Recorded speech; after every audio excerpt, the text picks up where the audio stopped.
आपली संस्कृती, आपले संस्कार सदा राहू दे आपल्या सोबत। भारताच्या महान ग्रंथांचे आणि काव्यांचे संपूर्ण संकलन सबस्क्राइब करा तिलक।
हे पाहून खूप छान वाटलं की तू तुझ्या शब्दाला जागणारा आहेस, वचनाचा पक्का आहेस।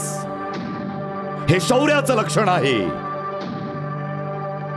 हे माहिती असून सुद्धा की जो काल यवनाशी युद्ध करतो तो अवश्य मारला जातो। हे सगळं माहिती असून देखील स्वतःचं वचन पाळण्याकरता जर तू माझ्याशी युद्ध करायला अशा प्रकारे एकटा आला असशील तर त्याकरता तुला युद्धात मारण्यापूर्वी मी तुझ्या या शौर्यासाठी तुला प्रणाम करतो। आम्ही तुझा प्रणाम स्वीकार करतो आहे। तुझ्या तर वीरतेची सुद्धा प्रशंसा करतो आणि तुझ्या अज्ञानावर मला हसायलाही येतं। तू मला अज्ञानी समजतोस? अवश्य, अज्ञानी तर तू आहेसच। मूर्ख मुला, मी मान्य केलं की तू मोठा वीर आहेस, परंतु त्यावरही तू मोठा मूर्ख आहेस. मूर्ख. तुला राजाशी बोलायची पद्धत माहित नाही. महाराज कालयवन, सत्यता आणि मूर्खता ह्या दोन्ही वेगवेगळ्या गोष्टी आहेत. आम्ही तर सत्य सांगितलं. आता तुम्ही जर त्याला मूर्खता म्हणून समजाल तर यात आमचा काय दोष? आमच्या म्हणण्याचा केवळ हाच अर्थ आहे की तुम्हाला केवळ हे वरदान मिळालं आहे की तुम्हाला युद्धामध्ये कुठल्याही अस्त्रांनी किंवा शस्त्रांनी मारलं जाऊ शकत नाही. परंतु तुम्ही त्या वरदानाचा असा अर्थ लावलात की तुम्ही कधी मरणारच नाही. असा वरदान तर कोणी देवता देऊ शकत नाही, कारण जो जन्म घेईल तो मरेल अवश्य. हाच सृष्टीचा नियम आहे. ही वेगळी गोष्ट की तो मरेल कसा, कारण हे तर आवश्यक नाही की प्रत्येक माणसाला युद्धात कुठल्या तरी शस्त्रानेच मरण येईल. अरे अज्ञानी राजा, मृत्यू येण्याचे अजून बरेच मार्ग आहेत. यावेळी तू मला मारायचा विचार करतोयस, परंतु असंही होऊ शकतं की तुझा मृत्यू तुझ्या जवळच उभा असेल. हे बघ कृष्णा, तू युद्ध करायला आला आहेस की शास्त्र सांगायला? आणि जर तुला वाटत असेल की तू असं उलट सुलट बोलल्यामुळे तू तुझा येणारा मृत्यू थोड्या काळासाठी टाळू शकतोस, तर ही तुझी चूक आहे. म्हणून हे सांग की तू लढण्यासाठी कुठलं शस्त्र सोबत आणलं आहेस. आम्हीही केवळ त्याच अस्त्राने युद्ध करू. आम्ही सांगितलं होतं की युद्ध केवळ कालयवन आणि कृष्णामध्येच होईल. मग यात हत्यारांची काय आवश्यकता आहे? वाह, हे झालं ना शूरवीरासारखं बोलणं. तुझ्याकडे ना रथ आहे ना कुठलं वाहन, म्हणून आम्ही वाहन सोडून जमिनीवर तुझा सामना करू. हे घे, सगळी शस्त्र ही इथेच ठेवली.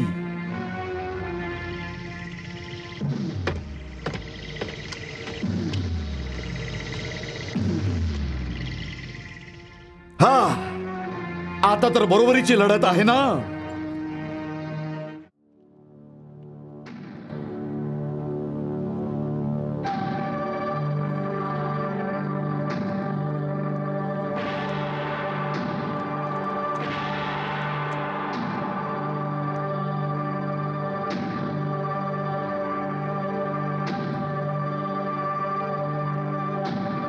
नाही महाराज कालयवन, ही लढाई अजून बरोबरीची नाहीये. म्हणजे काय? बघा, आम्ही या मैदानात एकटे उभे आहोत. आमच्या मागे सहायतेसाठी कुठलीच सेना नाहीये. तिथे तुम्ही तुमची शस्त्र टाकून रथ सोडून तर आला आहात, पण तुमच्या सेनेनी दुरून आम्हाला घेरलं आहे, जी कधीही आक्रमण करू शकते. त्यामुळे जर तुम्हाला तुमच्यावर विश्वास असेल तर जसे आम्ही आमच्या सेनेला सोडून एकटे आलो आहोत, तसे तुम्हीही तुमच्या सेनेला सोडून खूप दूर अशा एका स्थानी आमच्या बरोबर एकटे चला, जिथे कोणीही दुसरं नसेल. ना तर तुमच्या सहायतेसाठी कोणी येईल आणि नाही आमच्या सहायतेसाठी. हा हा, मान्य आहे. आम्ही ही गोष्ट ही स्वीकारली. सेनापती, आज्ञा. आमची आज्ञा आहे की आम्ही दोघे जिथे जातोय तिथे कोणीही आमच्या मागे येऊ नये. ठीक आहे. तुम्ही आपल्या सेनेबरोबर इथेच थांबून आमची वाट बघा. जशी आज्ञा. आणि नगराला घेरा तसाच राहू द्या, जेणेकरून शहरातून कोणी बाहेर निघू शकणार नाही. जशी आज्ञा. आमची ही आज्ञा जाऊन सर्व सैनिकांना ऐकवा. जा. जशी आज्ञा महाराज.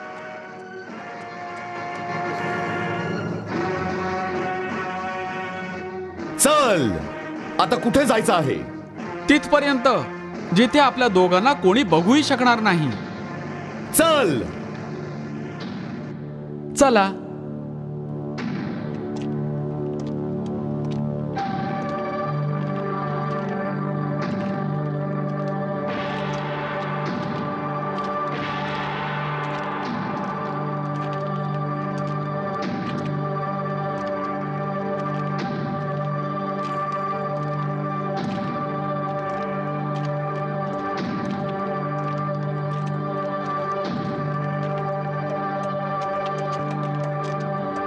महाराजांची अशी आज्ञा आहे की जोवर ते कृष्णाबरोबर युद्ध करून परत येत नाहीत, तुम्ही सगळे इथेच थांबाल आणि नगराला चारही बाजूनी वेढा घालायचा, म्हणजे नगरातून कुणी बाहेर पडता कामा नये.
घे, आता तर एकांत आला आहे. एकांत आहे, मग तर पळायला हवं.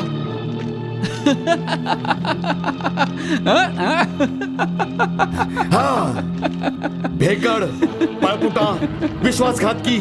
तुला वाटतंय की तू माझ्यापासून वाचून पळून जाशील, परंतु तुला माहित नाही, काल यवनाच्या हातून तू वाचू शकणार नाहीस. मी तुला आत्ताच पकडतो.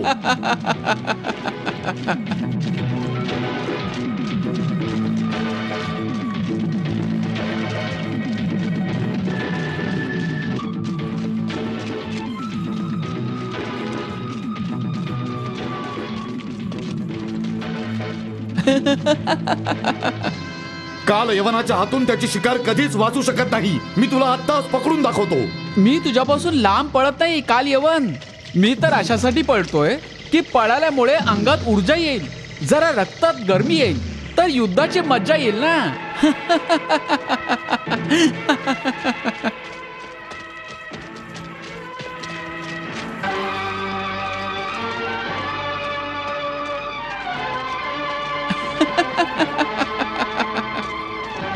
किती दूर पळणार आहेस?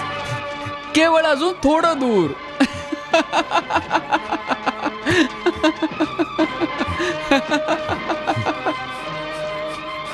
अजून किती दूर? अरे बाबा, अजून थोडं दूर.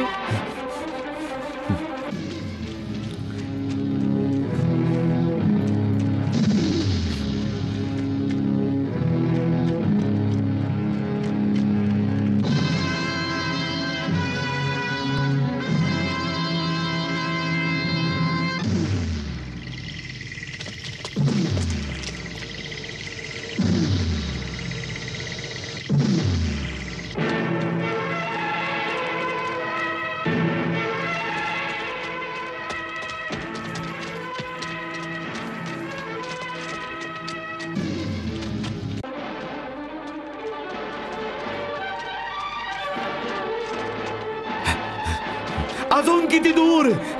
अरे बाबा, अजून थोडं दूर. अरे अशी कारण नको देऊस. मला तर वाटते की तू युद्ध करायला घाबरतो आहेस, म्हणून रणभूमी सोडून पळतो आहेस. जा, रणछोड कुठला? रणछोड? तू मला रणछोड म्हणालास? वा वा वा वा, किती सुंदर नाव दिलं तुम्ही मला. आजवर भक्तांनी आम्हाला करोडो नावं ठेवली आहेत, पण इतकं सुंदर नाव अजून कोणीच ठेवलं नाही. रणछोड. आहा, वा वा, आनंद वाटला. अरे आनंद तर तेव्हा होईल जेव्हा कालयवन तुझ्या पायावर पाय ठेवून तुझ्या शरीराचे 2 तुकडे करेल. आम्हाला पकडशील तर आमचे तुकडे करशील ना. हा, मी तर तेच बघतोय की तू तर जलद धावण्यातच आमच्याकडनं हरलास. अरे पहिल्यांदा पळण्याच्या स्पर्धेतच हरलास तर मग नंतर कसा काय सामना करशील? अजून किती दूर? अरे पोचू रे, अजून थोडस दूर. ये ये. हा, अरे एक डास तरी सिंहासमोर किती वेळ उडू शकतो? ये ना, ये ना. सिंहाची एकच झेप पुरी आहे त्याला मारण्यासाठी. अजून किती दूर? ये ये.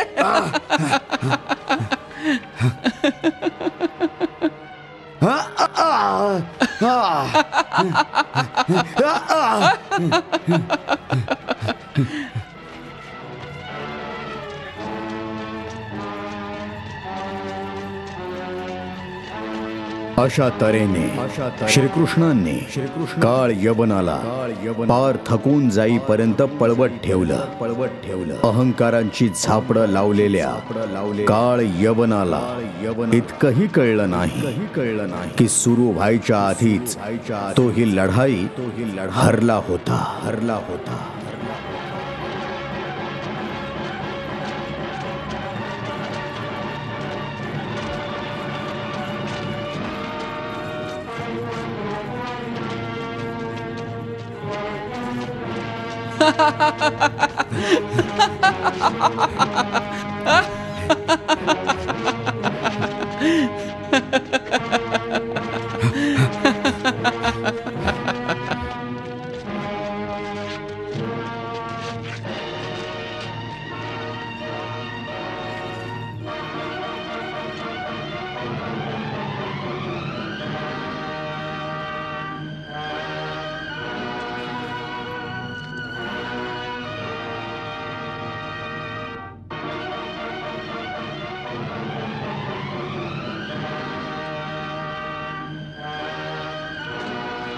तुला काय वाटलं तू माझ्या हातून वाचशील? हा,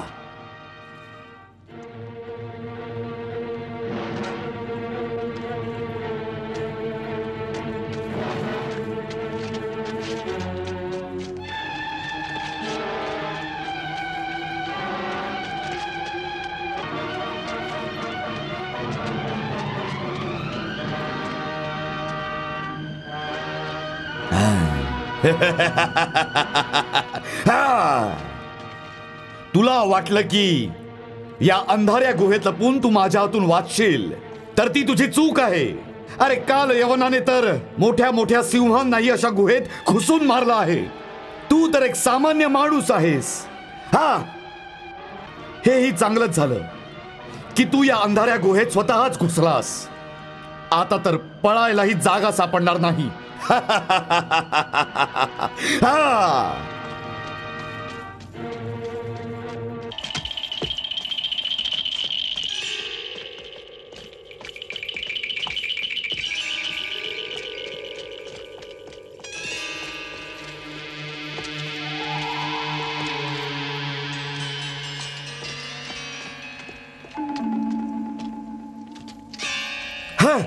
तुला वाटत आहे की या अंधाऱ्या गुहेत लपून तू माझ्या हातून वाचशील तर ती तुझी चूक आहे.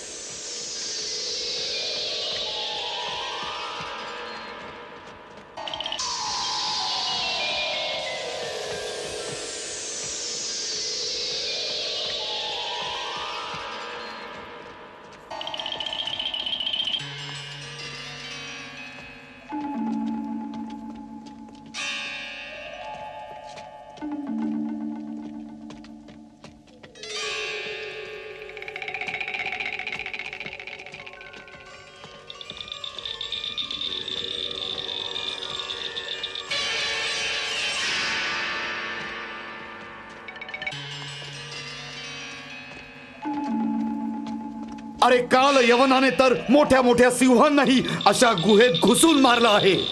तू तर एक सामान्य माणूस आहेस.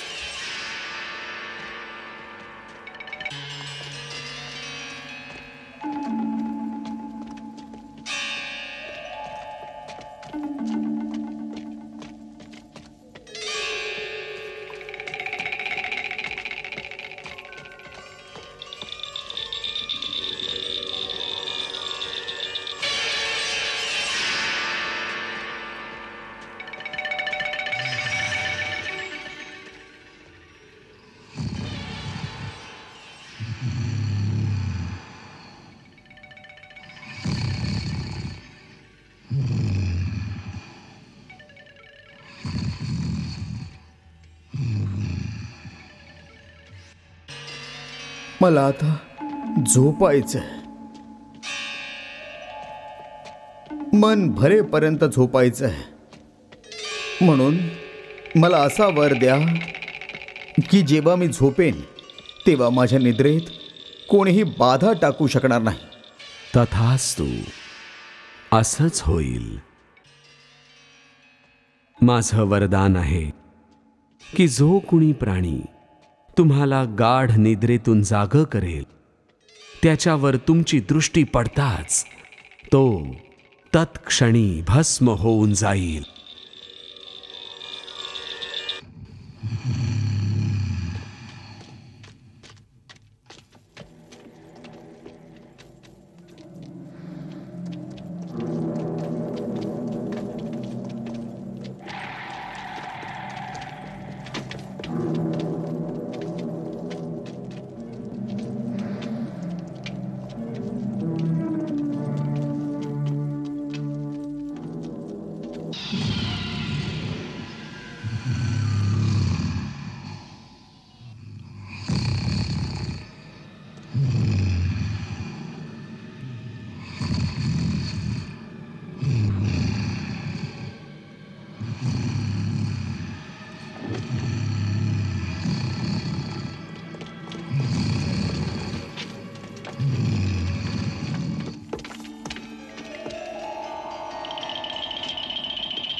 अरे उंदरासारखा बिळात लपून का बसला आहेस? बाहेर तर मोठ्या मोठ्या बाता करत होतास. हिम्मत असेल तर आता समोर ये.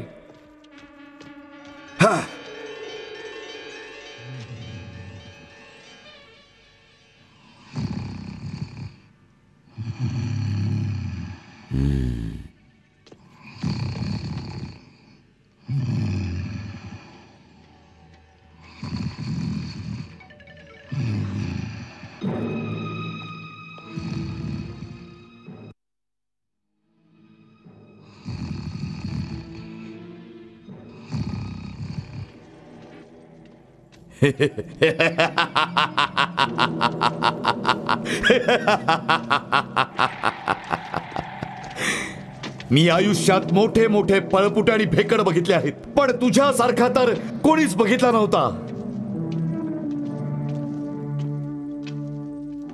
वाह, काय बायकांसारख्या चेहऱ्यावर चादर घेऊन झोपला आहेस आणि असा घोरतो आहेस जणू काही बऱ्याच काळापासून झोपून आहेस. बाहेरच्या जगाची काहीच चिंता नाही.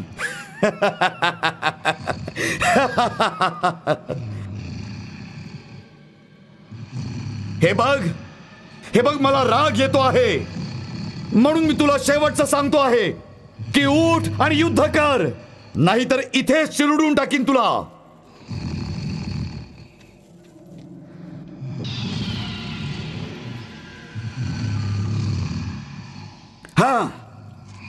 आजवर मी कधीच झोपलेल्या शत्रूवर वार केला नाहीये. याने माझ्या वीरतेचा अपमान होतो. परंतु आज तू मला असं वीरतेला न शोभणारं कार्य करायला विवश करतो आहेस, कारण मला माहित आहे की तू झोपेचं सोंग घेतलं आहेस.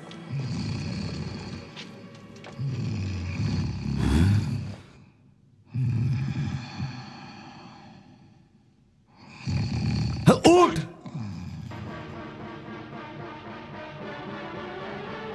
उठ,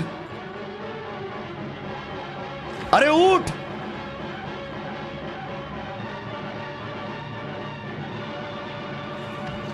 उठ,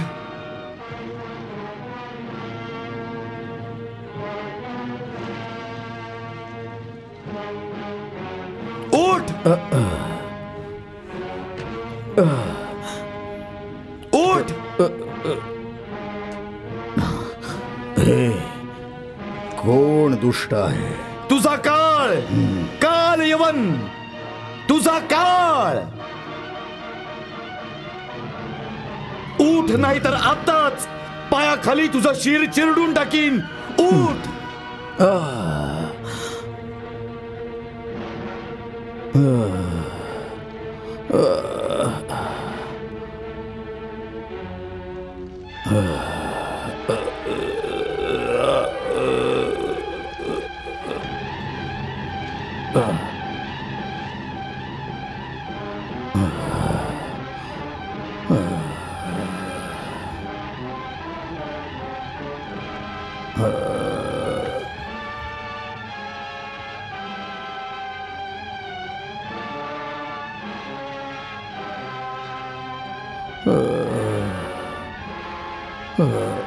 हे कोणत्या दुष्टाने आम्हाला झोपेतून उठवला?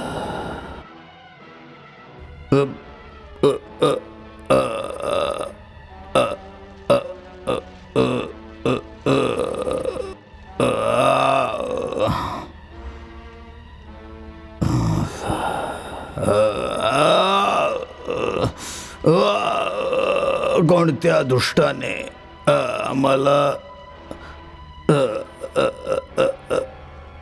झोपेतून हे कोणत्या दुष्टाने आम्हाला झोपेतून उठवलंय?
आणि अशा तऱ्हेने शक्ती नाही तर युक्तीचा वापर करून भगवंतांनी काल यवनाचा नाश केला आणि त्यानंतर एक दिव्य प्रकाश पसरला आणि प्रभूंनी राजाला त्याच्या दिव्य श्रीकृष्ण रूपाचं सदेह दर्शन दिलं.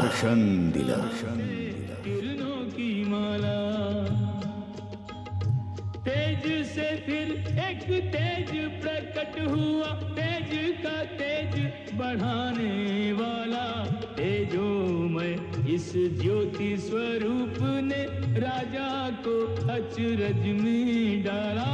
तेजोमय इस ज्योति स्वरूप ने राजा को अचरज में डाला.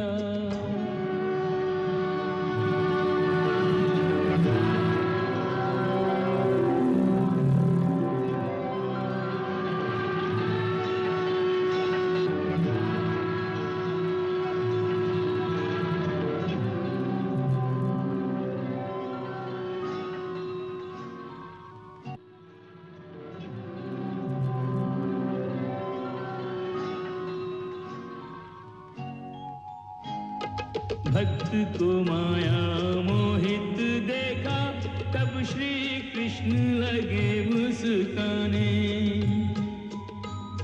प्रभु तो भक्त को पहचाने, पर भक्त नहीं प्रभु को पहचाने. चरणों से सिर तक रूप विलोकत, मूरत देखत नैन जुड़ाने. सोच रहा इस निर्जन वन में कौन आया मेरा भाग्य जगाने. भक्त को माया मोहित देखा, तब श्री कृष्ण लगे मुस्काने.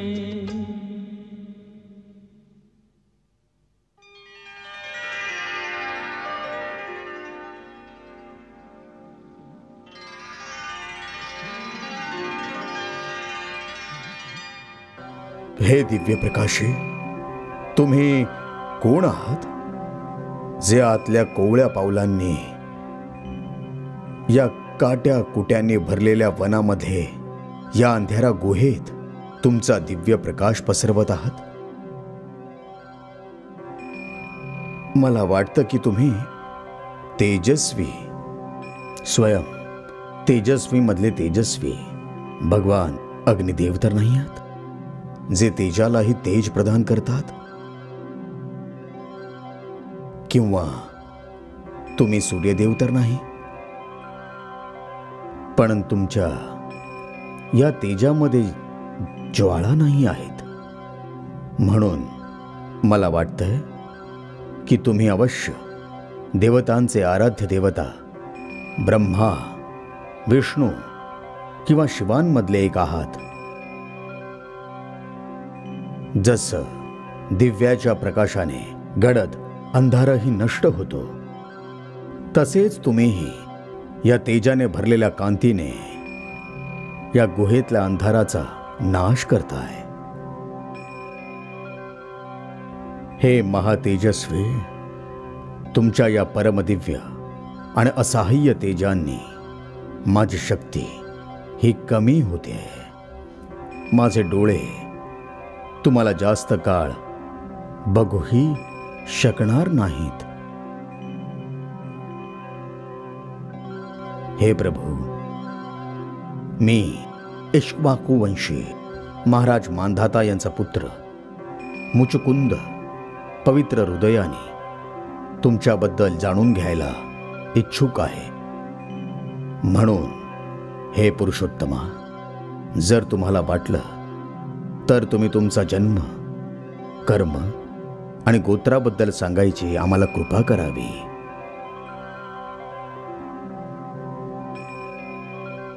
राजन, माझे हजारो जन्म, माझी हजारो कर्म आणि सहस्त्र नावे आहेत, ज्यांना मोजणं मला स्वतःलाही शक्य नाही.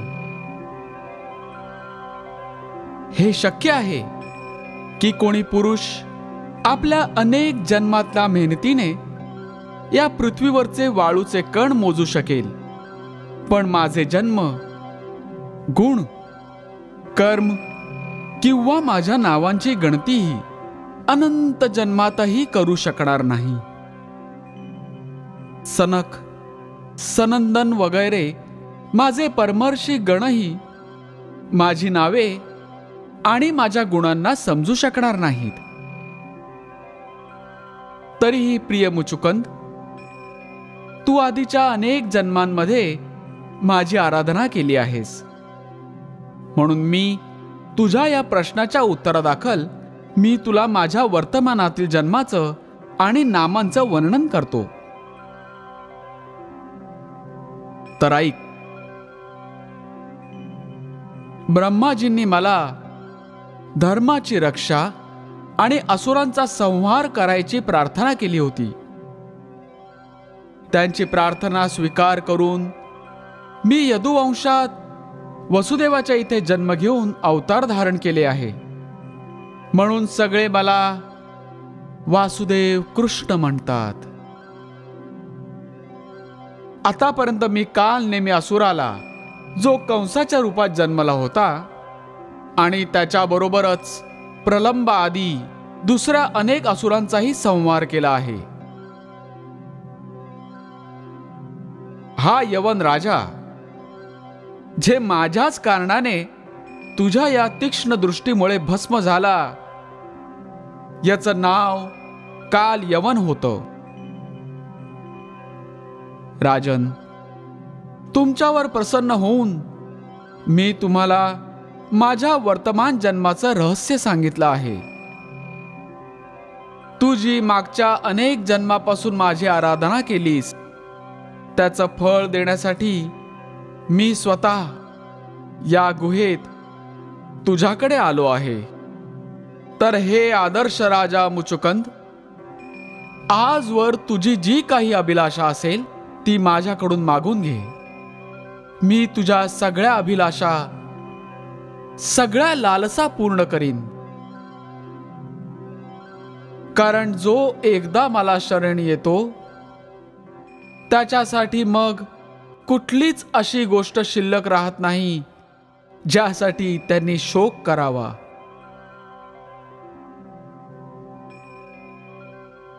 भगवान, मी राजा होतो. राजलक्ष्मीच्या मुळे अहंकारी बनून मी माझ्या या नाशवंत शरीरालाच स्वतःचा आत्मा, स्वतःचं खरं रूप समजत होतो. आणि राजकुमार, राणी, धन, संपत्ती आणि या जगाच्या मोहामध्ये अडकून पडलो होतो, ज्यामुळे माझ्या जीवनातला खूपसा वेळ निष्फळ आणि व्यर्थ झाला. या जन्मात मी बरेच यज्ञ, धर्म, कर्म, दान आणि अशी पुण्य, अशी बरीच कामं मी केली. पण हे सगळं याच कामनेने केलं की मी पुढच्या जन्मामध्ये याहूनही मोठा सम्राट बनावं. अशाच मोठ्या झालेल्या तृष्णेच्या मागे लागून मी जन्मजन्मांतरापासून या मृत्यूलोकात भटकत होतो. पण आज तुम्ही माझ्यावर या परमसुखाचा वर्षाव केला आहे. कारण तुमच्या केवळ दर्शनानेच, कुठल्या परिश्रमाशिवाय अनायासास माझी मोहाची सर्व बंधनं तुटली. ना आता मला चक्रवर्ती सम्राट बनायचं आहे, नाही स्त्री, पुत्र किंवा संसाराचा मोह आहे. प्रभू, मला इथे आणून कुठल्याही संसारी गोष्टीचं प्रलोभन तुम्ही मला देऊ नका अजिबात. हे अंतर्यामी, मी तुमच्या चरणाच्या सेवेव्यतिरिक्त अजून कुठलाच वर मागू इच्छित नाही. मला केवळ तुम्ही तुमच्या अनन्य भक्तीचाच वर द्या. हे प्रभू, केवळ इतकाच वर द्या मला.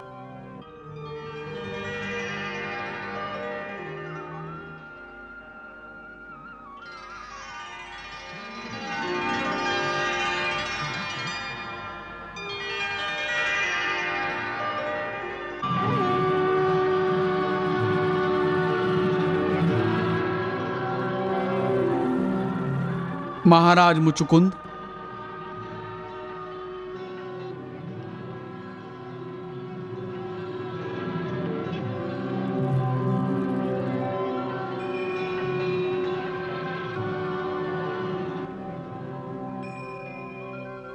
महाराज मुचुकुंद, तुमची मती आणि तुमचा निश्चय अतिशय पवित्र आणि उच्च कोटीचा आहे. मी तुम्हाला प्रत्येक प्रकारचा वर द्यायचा प्रयत्न केला, तरीही तुमची बुद्धी कामनांच्या अधीन झाला नाहीस. मी तुझी परीक्षा घेण्यासाठीच ही प्रलोभनं दिली होती, कारण जो माझा खरा भक्त असेल त्याची बुद्धी कधीच दुसऱ्या इच्छांमागे भटकणार नाही. मी तुझ्या या भावनेमुळे अति प्रसन्न झालो, म्हणून तू तुझ्या समस्त मनोभावना मला समर्पित कर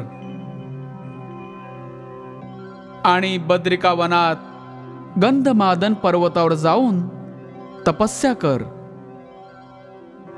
तू या जन्मात क्षत्रिय धर्माचं पालन करताना, शिकार करताना खूप जीवांचा आणि पशूंचा वध केला आहेस. म्हणून घोर तपस्या करून तुझ्या त्या पापांचा नाश कर, ज्यामुळे तू विषय वासनांपासून मुक्त माझ्या भक्तीमुळे माझ्या विशुद्ध परमात्मा रूपाला प्राप्त करशील. तथास्तु, तथास्तु, तथास्तु, तथास्तु, तथास्तु, तथास्तु.